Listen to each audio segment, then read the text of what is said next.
No role plays, no conference calls, no BS. Chris and Lorenzo share 4 decades of combined experience to help you become a more effective leader.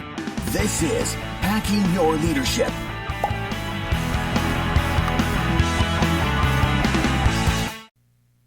Hey, this is Chris with Hacking Your Leadership. On today's discussion on employee engagement, I want to go over the C.U.L.T.U.R.E acronym that Lorenzo and I wrote together many, many years ago. We went over the C.U.L.T.U.R.E acronym on the Hacking Your Leadership podcast probably 4 or 5 years ago on a series, and we had a listener reach out and ask about how this impacts employee engagement, and I thought this would be a good time to go over them again in a way that is specifically related to employee engagement. And so we'll put a list to the C.U.L.T.U.R.E acronym in the podcast description for the next 7 Thursdays.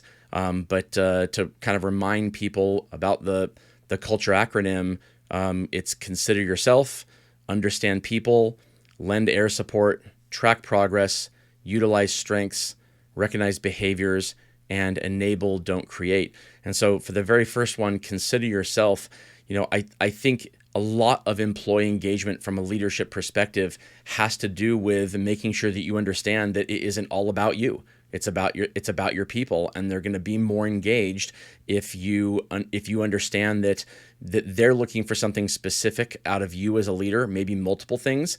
And if you go into a situation thinking, what can my people do for me, as opposed to what can I do for them, you're going to have a bad time. If you go into it thinking, what can I do for my people, you're going to have a great time. But it starts with considering yourself, putting yourself in the situation and thinking, okay, how do I remove the ego and get myself in a mindset that lets me lead this team of people, because they will see right through it if you do it in the incorrect way. Yeah, I think it's such an important piece, and as leaders, when I think about consider yourself now, and fast forward many, many years later from when we initially talked about it and talked about the importance of a leader and what do you bring to the team? How do you think about your skills and your approach, and how do you adjust that, and how do you show up for the best way that you possibly can for the team that's there?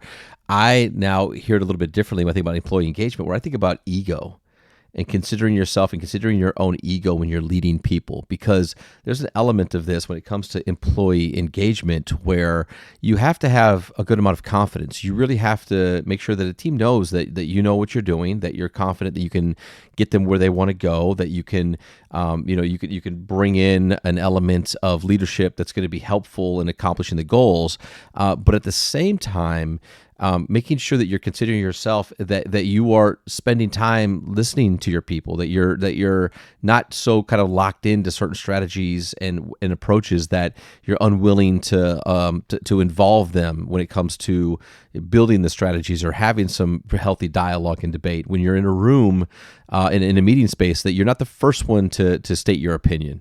We've talked about this before, but that really is also kind of considering yourself and making sure that you understand the impact that you have to others, but also kind of the authority that you have and the role that you have as a leader of people, where your opinion and your approach and maybe your demeanor could shape quite a bit of how people work and how they feel about the work that they do. Right. I think when I think of the leaders that I've known throughout my career who have the most influence on people, they are the ones who not just don't ever try to have influence over people, they actively push away any idea that they would have influence over people.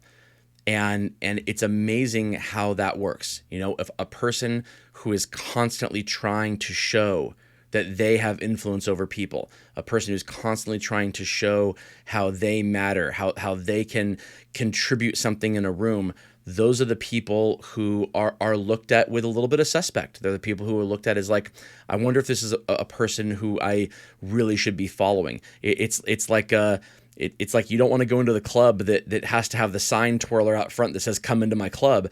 You want to go into the club that has the line out in front of people trying to get in, and no one's allowed in. Right? That's the exclusivity.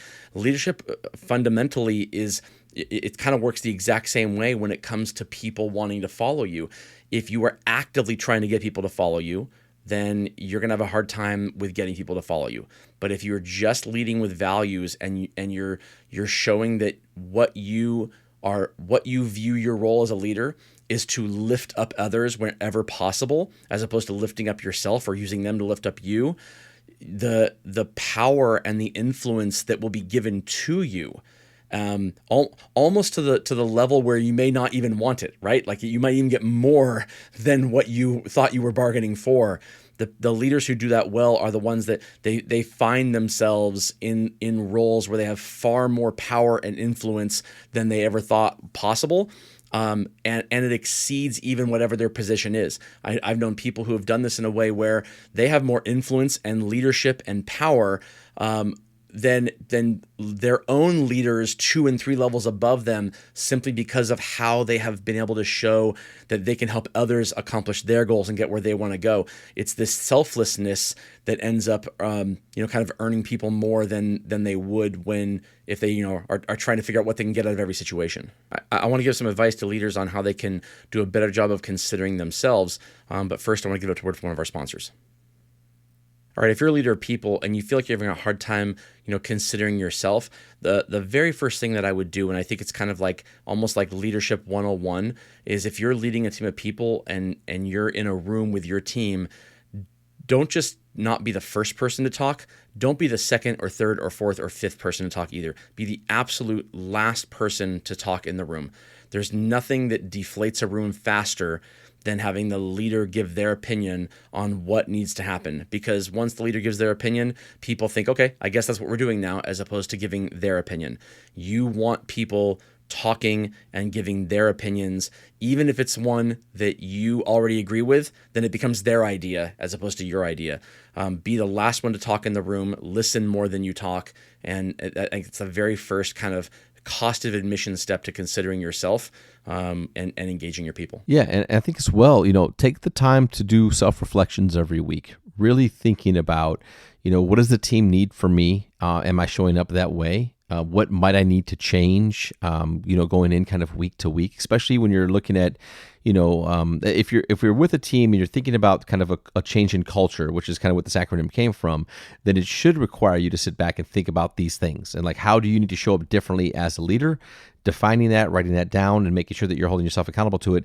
If you're taking on a new team or you're recently promoted and you're looking to say, I want to build culture, right? That considering yourself piece is critical, that you're constantly doing exactly that, which is considering yourself, the impact that you had, and the adjustments that you have to make. And I think those things are really, really important when it comes to employee, engagement, because you can either wait for people to tell you kind of what they need from you, and most of the time you're only going to hear that when you do something wrong.